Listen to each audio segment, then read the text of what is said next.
إن الله وملائكته يصلون على النبي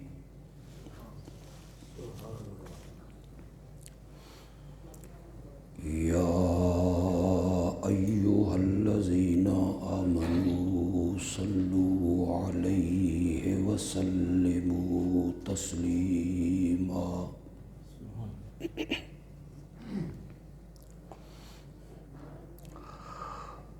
اللهم صل على محمد وعلى آل محمد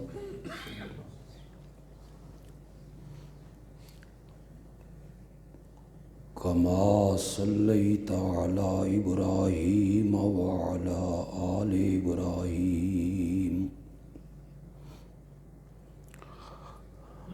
إنك حميد مجيد اللهم بارك على محمد وعلى آل محمد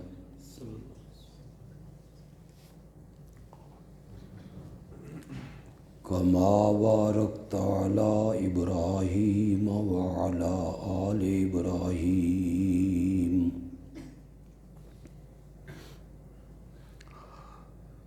إنك حميد مجيد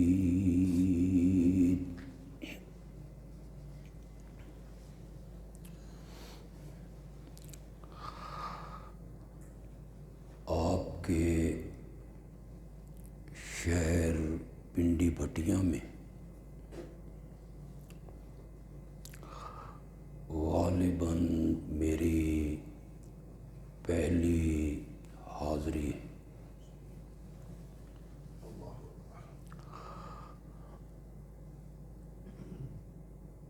آپ سے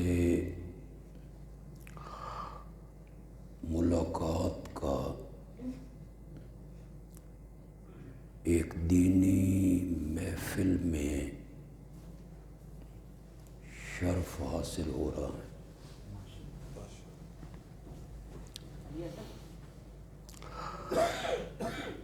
پھر آپ کی یہ مسجد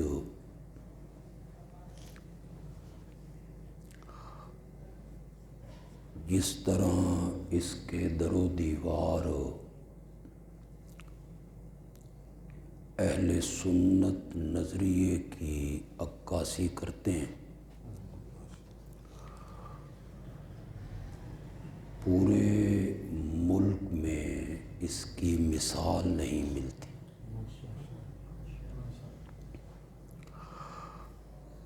جن لوگوں نے یہ سائی کی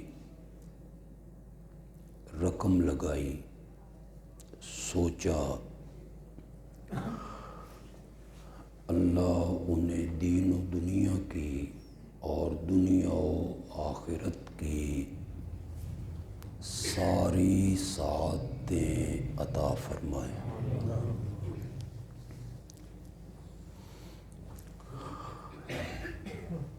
خلیفہ بلا فصل حضرت سیدنا صدیق اکبر رضی اللہ تعالی عنہ کی سیرت کے بہت سے پہلو ہیں۔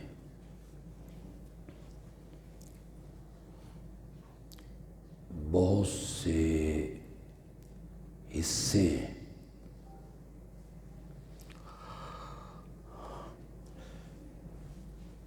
ایک پہلو یہ ہے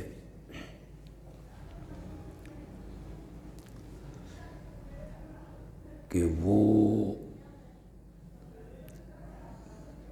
قصر امت کی پہلی اینٹ ہے۔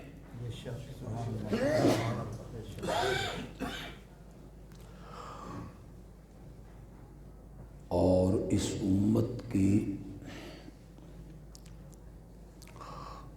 جو 1.5 ارب سے زیادہ صفیں بن چکی ہیں، ابو بکر اس امت کی پہلی صف ہے۔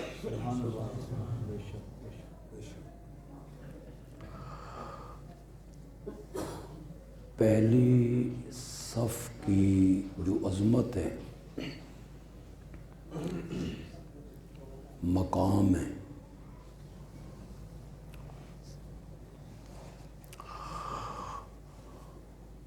وہ اتنا اعلیٰ ہے کہ نبی مکرم صلی اللہ علیہ وسلم نے فرمایا، اگر میری امت کے لوگوں کو پہلی صف کی فضیلت کا پتہ چل جائے، مسجدوں میں جھگڑے ہونے لگے، پہلی صف میں میں نے کھڑا ہونا ہے، دوسرا کہے میں نے کھڑا ہونا، پھر لوگ کہیں قرعہ اندازی کر لو، جس کا نام نکلے وہ کھڑا ہو۔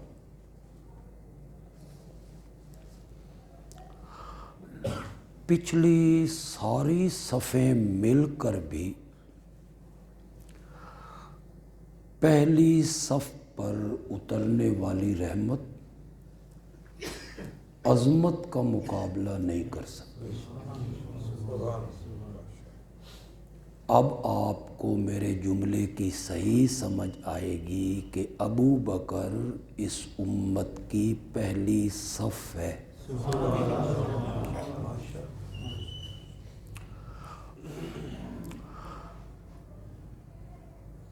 مکے کی زندگی میں انہوں نے میرے آقا کا بھرپور ساتھ دیا۔ ایک پہلو یہ بھی ہے کہ ہجرت کے سفر میں وہ میرے نبی کا ہم سفر بن۔ ایک پہلو یہ بھی ہے کہ انہوں نے اپنا مال اسلام کی اشاعت کے لیے خرچ کر دی۔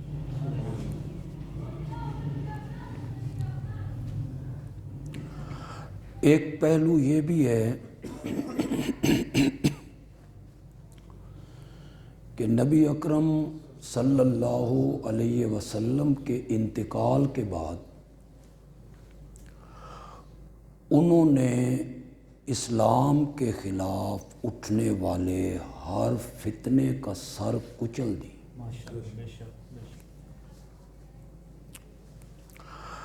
میں آج کے اس مختصر سے وقت میں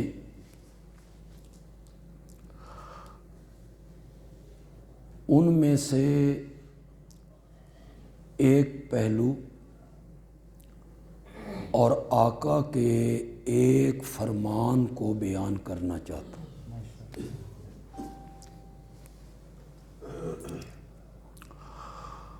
اپنے انتقال سے 4 دن پہلے یہ جمعرات کا دن تھا۔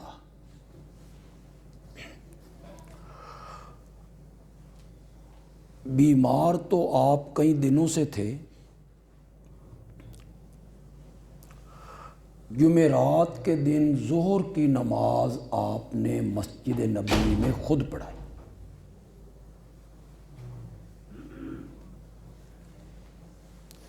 سر مبارک پر ایک پٹی بندھی ہوئی، جسد اقدس پہ چادر لپٹی ہوئی، تیز بخار ہے۔ نماز پڑھانے کے بعد آپ نے خطبہ ارشاد فرمایا۔ یہ آپ کی زندگی کا آخری خطبہ ہے۔ اس کے بعد آپ نے صحابہ سے اس طرح خطاب نہیں فرمایا۔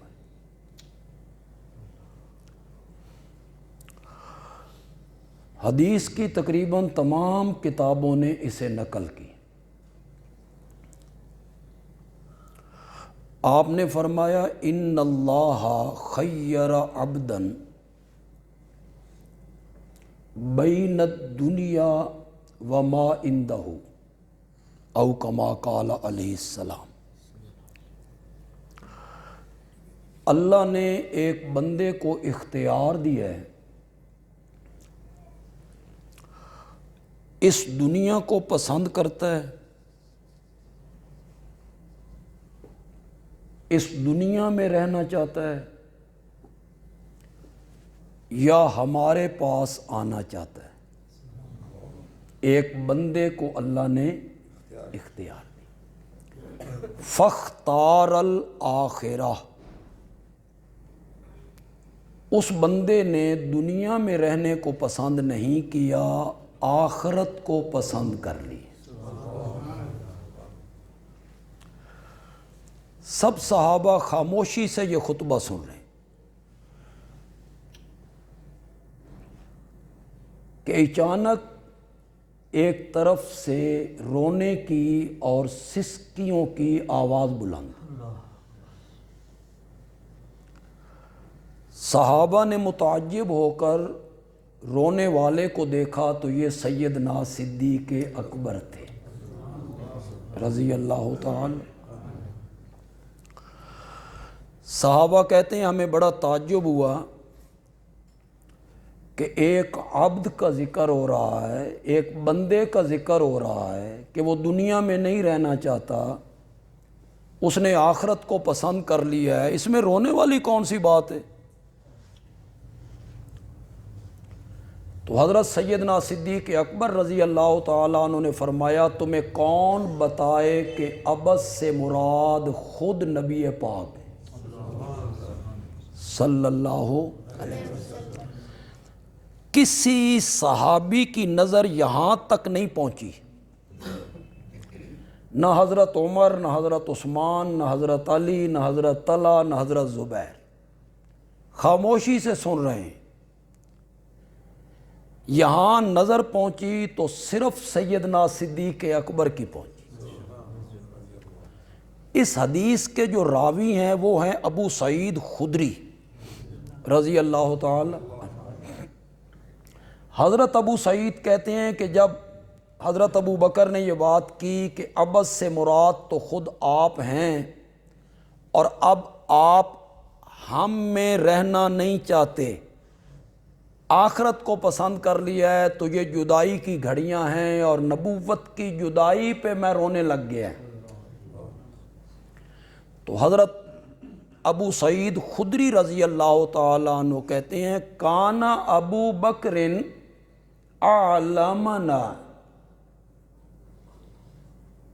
کہ حضرت ابو بکر ہم سب سے زیادہ علم رکھنے والے تھے۔ کان ابو بکر اعلمنا، ہم سب سے زیادہ عالم ابو بکر تھے کہ جہاں کسی کی نظر نہیں پہنچی وہاں ان کی نظر پہنچی۔ میرے آقا منبر پر ہیں، آپ نے بھی دیکھا کہ ابو بکر کی سسکیوں کی آواز بلند، روئے ہیں۔ اس رونے کو دیکھ کے میرے آقا نے خطبے کا موضوع تبدیل کر دی۔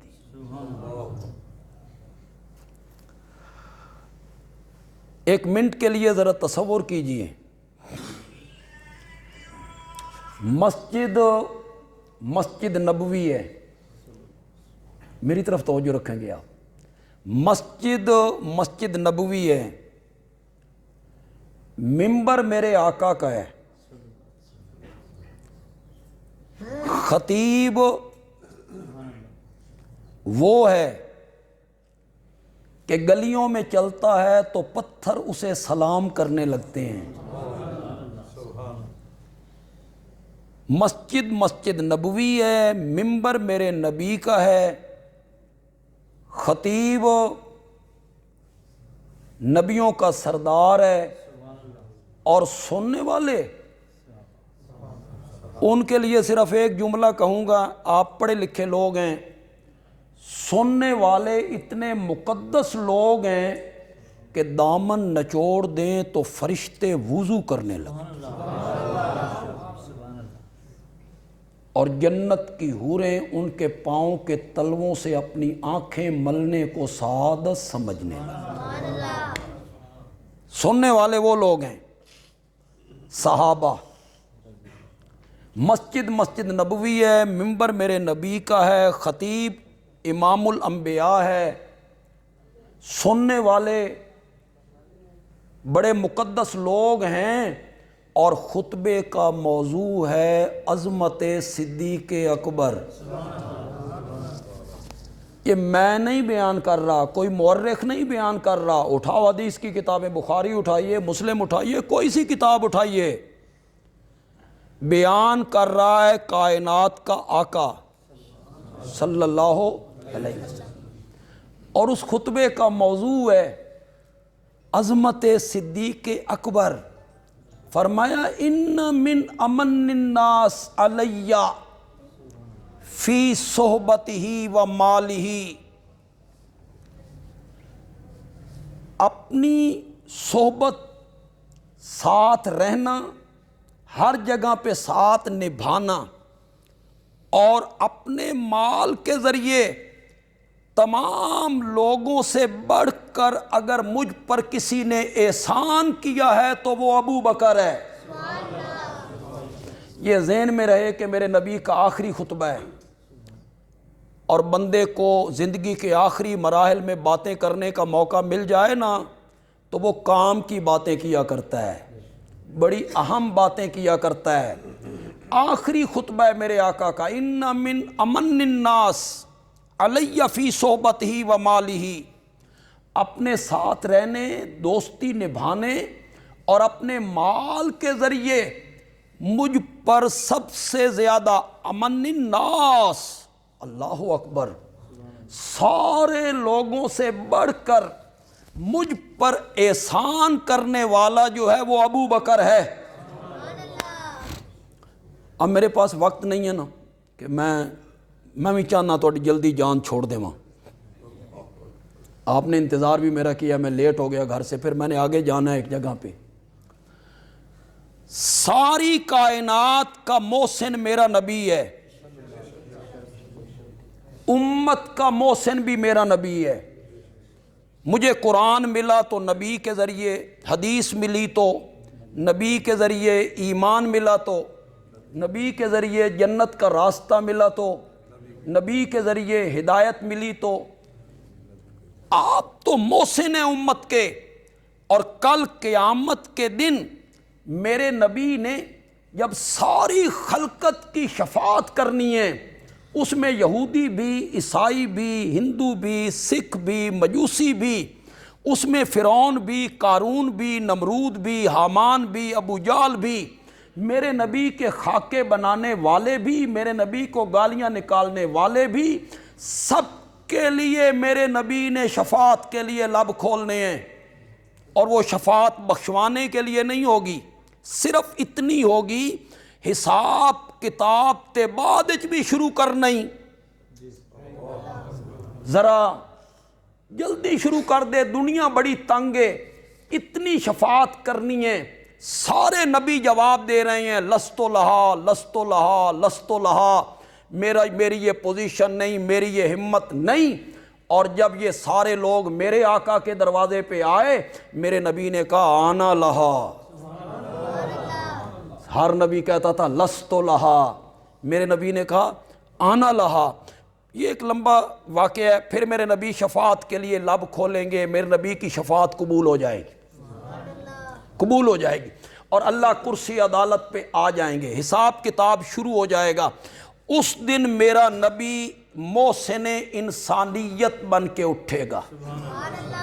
بات میں نے بڑی کر دی ہے، امت کے محسن تو ہیں ہی ہیں، لیکن قیامت کے دن وہ شفاعت کر کے میرا نبی محسن انسانیت بنے گا۔ بندیالوی کا جملہ پسند آ جائے تو کہنا اچھا جملہ کہہ گیا ہے، ساری انسانیت کا محسن میرا نبی ہے، اور میرے نبی کا محسن ابو بکر ہے۔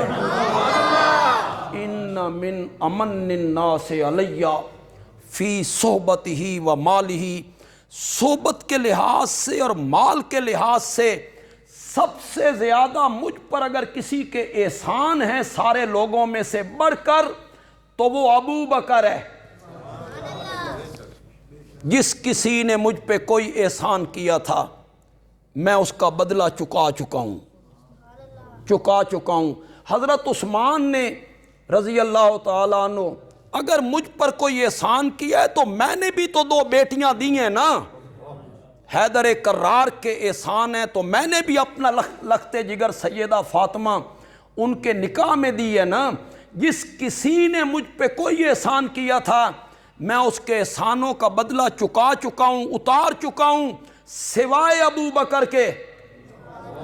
میں نے بڑا زور لگایا کہ میں ابو بکر کے احسانوں کا بدلہ چکاؤں، مجھ سے نہیں چکایا گیا، قیامت کے دن رب خود چکائے۔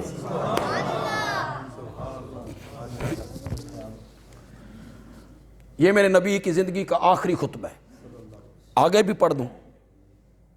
بولو تو صحیح ہو، میں کدائیں قبرستان ہی تو نہیں آگے، بولو تو صحیح۔ میں ان خطیبوں میں نہیں ہوں بندہ سمو بکم نومیوں تو میں لگا رہا نہ، میں تو دماغ میں ڈال کے جاتا ہوں، لوگوں کی توجہ چاہتا ہوں، بات ان کے دماغ میں ڈال کے جاتا ہوں۔ لو کنت متخذا خلیلا سوی اللہ لاتخذت ابا بکر خلیلا۔ یہ اسی خطبے کا حصہ ہے، وہ جو زندگی کا آخری خطبہ ہے۔ لو کنت متخذا خلیلا، اگر میں کسی کو خلیل بناتا سوی اللہ، اللہ کے سوا، میرے دل میں رب ہی کی محبت ہے، وہ بیٹھ گئی ہے میرے دل میں، اس کے کونے کھدرے میں کوئی جگہ ہی باقی نہیں۔ اللہ اکبر۔ خلیل کہتے ہی اس کو ہیں جس کی محبت دل میں جا کے بیٹھ جائے، دل میں راستہ بنائے۔ تسی نہیں آدھا تو خلل نہ پا میری گل وچ، وہ کیا میں تو وچ نہ آ، یہی ہے نا خلل کا میں نا، اسی سے خلیل ہے نا، وہ جو دل میں اتر کے بیٹھ جائے محبت، جس کی محبت بیٹھ جائے اسے خلیل کہتے ہیں۔ اور یہ لقب ہے حضرت ابراہیم کا علیہ السلام۔ اور میرے نبی نے جب صحابہ سے سنا کہ وہ آپس میں باتیں کر رہے ہیں، حضرت آدم کو صفی اللہ بنایا گیا، حضرت ابراہیم کو خلیل اللہ بنایا گیا، حضرت موسیٰ کو کلیم اللہ بنایا گیا، حضرت عیسیٰ کو روح اللہ بنایا گیا، بلے بلے۔ اتنے میں میرے نبی آئے، آپ نے فرمایا کوئی شک نہیں ابراہیم صفی اللہ ہے، کوئی شک نہیں ابراہیم خلیل اللہ ہے، کوئی شک نہیں موسیٰ کلیم اللہ ہے، کوئی شک نہیں عیسیٰ روح اللہ ہے، وَأَنَا حبیب اللہ۔ اور میں کیا ہوں؟ میں اللہ کا حبیب ہوں، حبیب۔ وہ خلیل ہیں۔ وہ خلیل کون ہوتا ہے؟ جس کی محبت دل میں آ کے بیٹھ جائے، ایک جگہ پہ رک جائے۔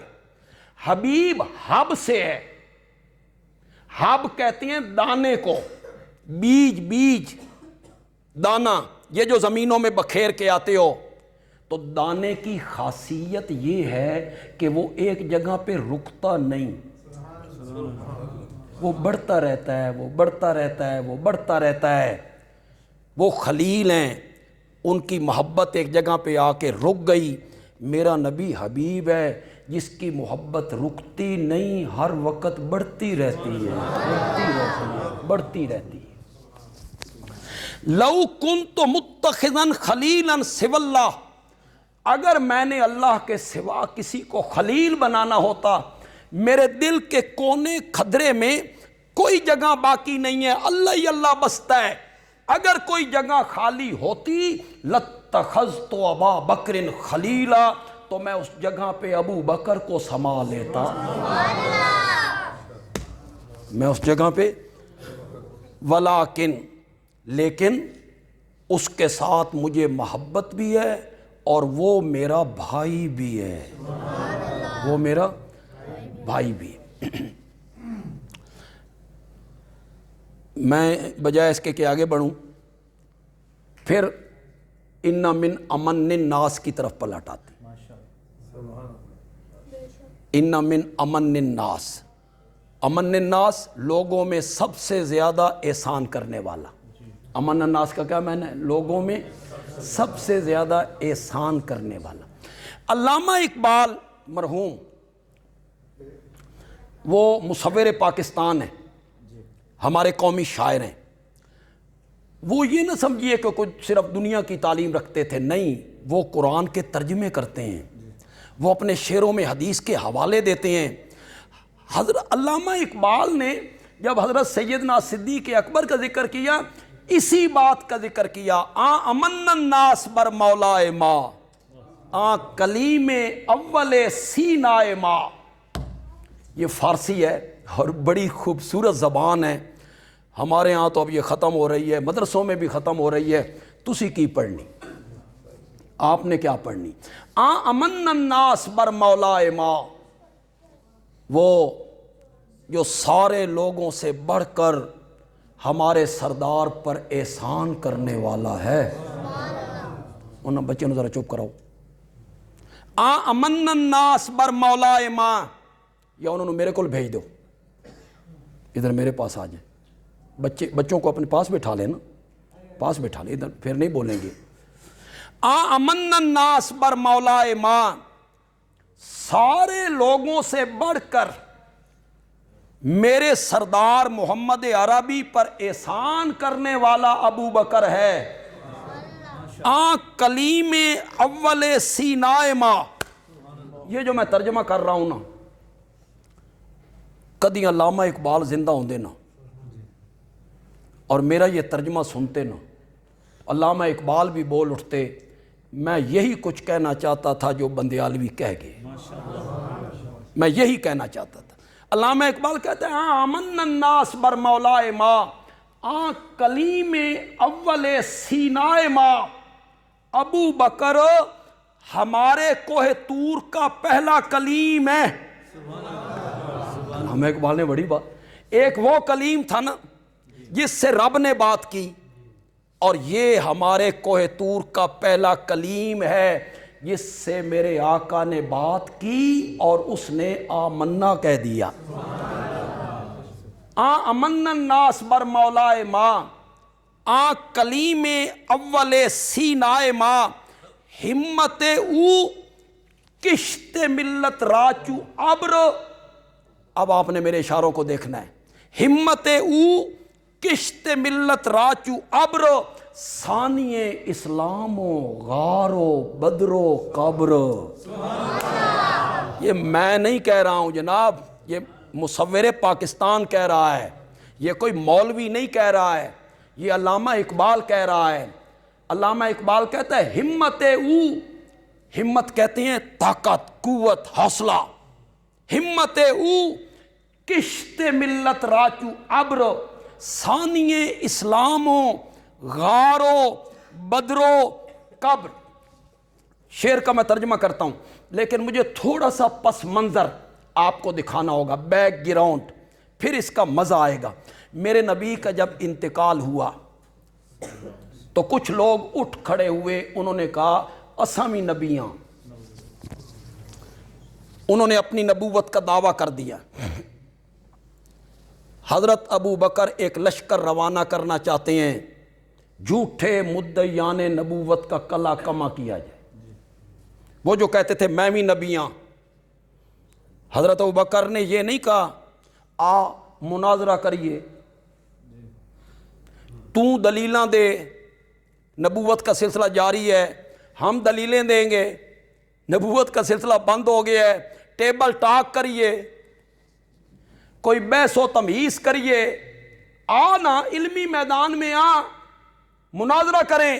ابو بکر نے کہا نہیں، میرے نبی کے بعد جو نبوت کا دعویٰ کرتا ہے نا، اس سے بحث و تمہیز نہیں کرنی، میدان میں صدیق اکبر کی تلوار اس کا فیصلہ کرے گی، اس کے خلاف جہاد کرنا ہے۔ ایک لشکر ادھر روانہ کرنا تھا، کچھ لوگ اٹھ کھڑے ہوئے، انہوں نے کہا نماز پڑھیں گے، زکوٰۃ نہیں دیں گے۔ ایک فتنہ یہ کھڑا ہو گیا. ایک عام میں جو تاریخ جاننے والے لوگ ہیں، میرے آقا نے اپنی زندگی میں ایک لشکر روانہ کیا تھا حضرت اسامہ کی قیادت میں. وہ مدینے سے باہر جا کے اس نے قیام کیا، پیچھے سے خبر آ گئی کہ نبی پاک کا تو انتقال ہو گیا، تو وہ لشکر واپس آ گیا. اب یہ لشکر بھی روانہ کرنا تھا. کتنے محاذ؟ تین محاذ ہیں. ادھر نبی پاک کے غم کا وفات کا صدمہ. ایک منٹ کے لیے تصور تو کرو یار، کائنات کے آقا چلے گئے، ہاں جی، ایک یہ صدمہ، پھر یہ تین طرف محاذ کھولنے ہیں. حضرت عمر جیسا آدمی، عبقری شخصیت ہے، عبقری، طاقت و قوت میں اتنا وزنی ہے کہ چمڑے پر کھڑے ہو جاتے ہیں تو لوگوں سے کہتے ہیں لاؤ زور تے میرے پیرا تلو کھچو. قوت والا ہے. حضرت ابوبکر تو جسمانی لحاظ سے بھی کمزور ہیں، مزاج کے لحاظ سے بھی جمالی ہیں، اور حضرت عمر تو جلالی ہیں. حضرت عمر آ کے کہتے ہیں پہلے مدعیان نبوت کے ساتھ دو ہاتھ کر لیں، ان سے کامیاب ہو جائیں گے، پھر ان کے خلاف آئیں گے. کلمہ تو پڑھتے ہیں نا، صرف زکوٰۃ ہی نہیں نہ دیتے، زکوٰۃ کا انکار کر رہے ہیں کہ زکوٰۃ کوئی نہیں، ان سے بعد میں نپٹ لیں گے. حضرت صدیق اکبر کہتے ہیں اجبار فی الجاہلیہ و خوار فی الاسلام. جاہلیت میں تو بڑے بہادر بنا کرتے تھے، اسلام میں آ کے کمزور ہو گئے ہو اور مجھے مشورہ دیتے ہو کہ یہ محاذ نہ کھولو. مجھے کعبہ کے رب کی قسم ہے، جو آدمی میرے نبی کے زمانے میں زکوٰۃ کی مد میں ایک رسی دیا کرتا تھا، اگر وہ انکار کرے گا ابو بکر اکیلا اس کے خلاف جہاد کرے گا. بعض روایات میں آئے یہ کہہ کے حضرت ابو بکر دروازے کی طرف دوڑ پڑے، تم نہیں آتے ہو تو نہ آؤ، میں جہاد کروں. حضرت عمر جیسا آدمی پریشان ہے. پھر آ گئے یہ جو اسامہ کا لشکر بھیجنا ہے اس نو رہن دو، بعد میں بھیج لیں گے. فرمایا جس لشکر کو میرے نبی نے بھیجا تھا اسے میں روکوں؟ نہیں. حضرت عمر نے کہا ضرور بھیجنا نا، اسامہ کی عمر 18 سال ہے، اس کے نیچے بزرگ صحابہ بطور فوجی ہیں، کمانڈر بدلو. فرمایا جس اسامہ کو میرے نبی نے کمانڈر بنایا تھا میں اسے نہیں بدلوں گا، نہیں بدلوں گا. ابوبکر ڈٹ گئے. حالات کیا ہیں؟ مدعیان نبوت کھڑے ہیں. حالات کیا ہیں؟ منکرین زکوٰۃ ادھر آ گئے. حالات کیا ہیں؟ اسامہ کا لشکر روانہ کرنا ہے. ابو بکر نے تینوں لشکر بیک وقت روانہ کر دی. اللہ نے تینوں میں کامیابیاں عطا کر. مشرکین کے حوصلے ٹوٹ گئے. وہ جو باہر سمجھ رہے تھے کہ نبی پاک کا انتقال ہو گیا ہے، مسلمان اب کمزور ہو گئے، انہوں نے آکھیا ایڈے کمزور بھی نہیں ہوئے. یہ کمزور ہوندے نا تو تین طرف لشکر، ادھر بھی لشکر، ادھر بھی لشکر، ادھر بھی لشکر، یہ تینوں طرف لشکر روانہ کرتے. ان کے حوصلے ٹوٹے ہیں. یہ سارے حالات ذہن میں رکھ کر علامہ اقبال کے شعر کو سنیے گا، میرے سوا یہ کوئی بیان نہیں کرے گا، میں ہی بیان کرتا ہوں. کہتا ہے ہمت او کشت ملت راچو ابر. ہمت کہتے ہیں قوت کو، طاقت کو، توانائی کو، حوصلے کو. کشت کہتے ہیں کھیت کو. کشت کس کو کہتے ہیں؟ کھیت کو. ابر بادل کو. بادل کو. علامہ اقبال کہتے ہیں جب کھیت سوکھنے لگتا ہے، جب کھیت مرجھانے لگتا ہے تو پھر بادل آتا ہے. بادل وہ برستا ہے، کھیت لہلہانے لگ جاتا ہے، سبزہ اگنے لگ جاتا ہے. علامہ اقبال کہتا ہے نبی پاک کے انتقال کے بعد اسلام کا کھیت خشک ہونے لگا تھا، ابو بکر بادل بن کے برس پڑا تھا. ہمت او کشت ملت راچو ابرو. اس کی قوت، اس کا حوصلہ امت کے کھیت کے لیے بادل کی طرح تھا. ثانی اسلاموں غارو بدرو قبرو، اسلام لانے میں بھی اس کا پہلا نمبر ہے، پہلا میرے نبی، پھر ثانی وہ، بدر میں بھی وہ ثانی ہیں، احد میں بھی وہ ثانی ہیں، اور مزار میں بھی وہ ثانی ہیں۔ اسلامو غارو بدرو قبر، غار میں بھی وہ، جہاں ابو بکر ہے وہی میرا نبی ہے۔ کوئی ایک جگہ بتاؤ، ایک جگہ تاریخ اسلام میں کوئی ایک جگہ دکھاؤ، مدینے میں لڑائیاں ہوتی نہیں، جنگیں ہوتی نہیں، ایک جگہ دکھاؤ جہاں میرا نبی ہو اور ابو بکر نہ ہو، ابو بکر نہ ہو۔ میرے نبی وہیں آتے ہیں جہاں ابو بکر ہو، یہ دونوں اکٹھے ہیں، یہ دونوں اکٹھے ہیں۔